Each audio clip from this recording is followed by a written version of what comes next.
Why Kalki 2898 AD actually worked.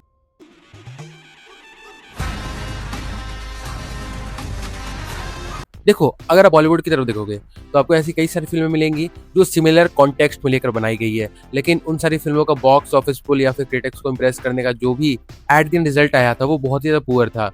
And काफी वक्त तक ये भी माना जाता था कि किसी भी माइथोलॉजिकल चीज पे किसी फिल्म को बनाना, वो भी बहुत बड़े कास्ट के साथ बहुत बड़े स्केल पे, वो पॉसिबल नहीं हो पाएगा until we watch the film कल्कि 2898 एडी। लेकिन अगर आप देखने जाओ तो कल्कि 2898 एडी में ऐसी कई सारी खामियां हैं जो फिल्म को एक बोरिंग फिल्म बनाते बनाते रह जाती है। लाइक अगर आप फिल्म को देख रहे हो, ठीक ना, और फिल्म के बीच में ऐसे कई सारे सीन्स है जो कि अननेसेसरी फील होते हैं, जिनका कोई महत्व उस पॉइंट तक तो समझ में नहीं आता है।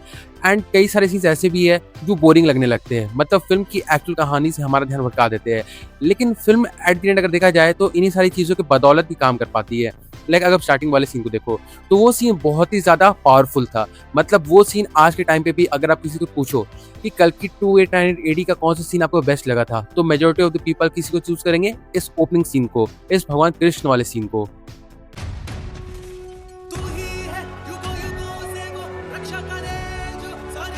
वहाँ पे मूड, एनवायरनमेंट और सारे कैरेक्टर्स जिस तरीके से कम्युनिकेट करते हैं, जिस तरीके से वर्ल्ड को बिल्ड किया जाता है उन स्टार्टिंग के 5 से 10 मिनट में, वो बहुत ही ज़्यादा ओवरवेलमिंग होता है। एंड इस वजह से काफ़ी वक्त तक लाइक फिल्म आगे बढ़ भी जाती है तो हम काफ़ी वक्त तक उस सीन से नहीं निकल पाते हैं। हमें जानना है कि उसके बाद इस कहानी को किस तरीके से एक्चुअली में, मतलब उस कॉन्टेक्स्ट में, महाभारत वाले कॉन्टेक्स्ट में लेकर इस कहानी को किस तरीके से आगे कनेक्ट किया जाएगा, जो कि भले हमें काफ़ी टाइम तक देखने को नहीं मिलता है, लेकिन वो धीरे धीरे करके, लाइक जब अश्वत्थामा की एंट्री होती है, उसके बाद जब ये रिवील होता है इंटरवल से जस्ट पहले कि जो प्रभास का कैरेक्टर है वो सच में एक इंपॉर्टेंट कैरेक्टर है। एंड पास्ट में, मतलब महाभारत के युग में डेफिनेटली प्रभास के कैरेक्टर का कुछ ना कुछ कनेक्शन रहा है। ये सारी चीजें फर्स्ट हाफ तक स्टैब्लिश कर दी जाती है, जहाँ पर बीच में जितने भी सारे सीन्स रहते हैं वो भले हमें बोर कर रहे होते हैं, लाइक अपनी कहानी को लेके, अपने जिस तरीके से कैरेक्टर्स बाकी लोगों से कम्युनिकेट करते हैं उन सारी चीज़ों को लेकर, लेकिन वो एट द एंड, मतलब इंटरवल होने से पहले एक तरीके का सेंड ऑफ हमें अच्छी तरीके से देते हुए जाती है। एंड यहाँ पर ये फिल्म जैसे हम कह सकते हैं खिल जाती है। और उसके बाद शुरू होता है फिल्म का सेकंड हाफ, जहाँ पर मैं सेकंड हाफ की अगेन से थोड़ी बहुत बुराई करना चाहूँगा कि सेकंड हाफ अगेन से बहुत ही ज़्यादा स्लो था।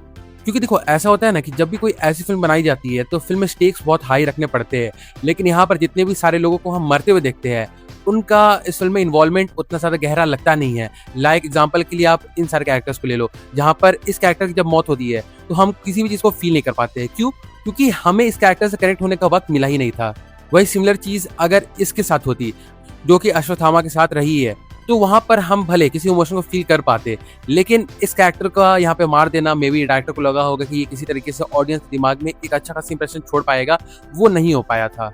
लेकिन सेकंड हाफ में जाके जैसे हम कह सकते हैं कि प्रभास और अमिताभ बच्चन के कैरेक्टर का आपस में लड़ना, फिर अमिताभ बच्चन और दीपिका पादुकोण की कैरेक्टर का जर्नी पे निकलना, जहाँ पर वो काशी को ढूंढते हैं, फिर काशी को ढूंढने के बाद वहाँ की जगह को अच्छी तरीके से दिखाना, और उसके बाद फिर से प्रभास के कैरेक्टर को वहाँ पे आ जाना और वहाँ पर एक लड़ाई का छिड़ जाना, और एंड में वो कर्ण वाला reveal, cherry on the cake. और फिर जाते जाते हमें एक अच्छा खासा मोनोलॉग सुनने को मिलता है कमल हसन के कैरेक्टर के मुंह से, जिससे हम कहते हैं फिल्म में सुप्रीम यास्किन। तो ये सारे मोमेंट्स जो थे ये एक्चुअली में वर्क कर पाए फिल्म को सेविंग ग्रेस बनाने के लिए। लेकिन आप देखो तो ऐसे कई सारे मोमेंट्स आप अगर उन बॉलीवुड फिल्मों को उठा के देखो जहाँ पर बॉलीवुड फिल्में इसी तरीके के सिमिलर कॉन्टेक्स्ट पे बनी थी, तो वहाँ पर वो चीज़ें काम नहीं कर पाती है। जिसका सबसे पहला कारण है कि उन सारी फिल्मों में सीजीआई और वीएफएक्स का जो काम था वो बिल्कुल भी ठीक नहीं था। और यहाँ पर जिस तरीके से बजट को झोंका गया था, उसके मुकाबले जिस तरीके का वीएफएक्स और सीजीआई हमें देखने को मिला था वो काफी ज्यादा अप्रिशिएबल था, और इस तरीके से हम उन सारे कैरेक्टर से कनेक्ट कर पाए थे या फिर उस इन्वायरमेंट में ढल पाए थे जहाँ पर ये सारी चीजें हो रही थी। लेकिन मैं ये भी नहीं कह रहा हूँ कि जो भी सारी हमें सीजीआई या फिर वीएफएक्स वाले काम देखने को मिले थे वो टॉप नॉच थे, बिल्कुल भी नहीं। कई सारी खामियां हमें देखने को मिल रही थी, लेकिन कहानी को लेकर जिस तरीके से उन सारी चीजों को कनेक्ट करके आगे दिखाया जा रहा था, उस चीज में ये फिल्म सफल हो पाती है। और अगर सम अप किया जाए तो मैं ये कह सकता हूँ कि फिल्म में महाभारत वाले सीन्स, फिल्म में प्रभास का कैरेक्टर रिवील वाला सीन, फिल्म में जितने देर हमें अमिताभ बच्चन देखने को मिल रहे थे, वो सारी चीजें एट दी एंड इस फिल्म के लिए एक सेविंग ग्रेस बन पाई थी। लेकिन जिस तरीके की टाइट स्क्रीन प्ले ऑडियंस उम्मीद करके इस फिल्म को देखने के लिए गई थी, वो चीज तो मैं कह सकता हूँ कि नहीं मिली। यहाँ पर ऐसे कई सारे मूवमेंट्स थे जहाँ पर मैं भी काफी ज्यादा बोर होने लगा था। लेकिन जैसे मैं बताता हूँ कि फिल्म कुछ देर बाद कुछ ऐसे मूवमेंट्स, कुछ ऐसे सरप्राइजेस, कुछ ऐसे सीन्स आपको फेंक के देती है कि आप फिल्म से फिर से हुक्ड हो जाते हो। लेकिन अगर उन सारे पार्टिकुलर मोमेंट्स को जहाँ पर फिल्म बोर करने लगती है, जहाँ पर फिल्म का कोई मतलब समझ में नहीं आता है, अगर उन सारी चीज़ों को फिल्म टैकल कर पाती या फिर कट कर पाती या फिर किसी और तरीके से उन सारी चीज़ों को प्रेजेंट कर पाती और हाई स्टेक्स ऐड कर पाती, तो ये फिल्म और भी ज़्यादा एंगेजिंग होती, जो कि एट द एंड और कुछ नहीं, इस फिल्म को और भी ज़्यादा पॉजिटिव वे में इम्पैक्ट करता। बट चलो कोई बात नहीं, जितनी भी चीज़ें हमें देखने को मिली वो कल्कि 2898 एडी पार्ट 1 के लिए काफ़ी था। अब हम बस वेट कर रहे हैं कल्कि 2898 एडी पार्ट 2 के लिए, जहाँ पर ये कल्कि सिनेमैटिक यूनिवर्स एक नया इतिहास रच सकता है। बट अभी हम ज़्यादा कुछ कह नहीं सकते, हमें तो कम से कम फिल्म के टीजर, फिल्म के ट्रेलर का वेट करना ही पड़ेगा। और जब तक ऐसा नहीं हो सकता तब तक हम बस वेट कर सकते हैं एंड होप कर सकते हैं। So let's just wait and hope for the best. And with that being said, चलिए मैं इस वीडियो को यहीं पे कंक्लूड करता हूँ।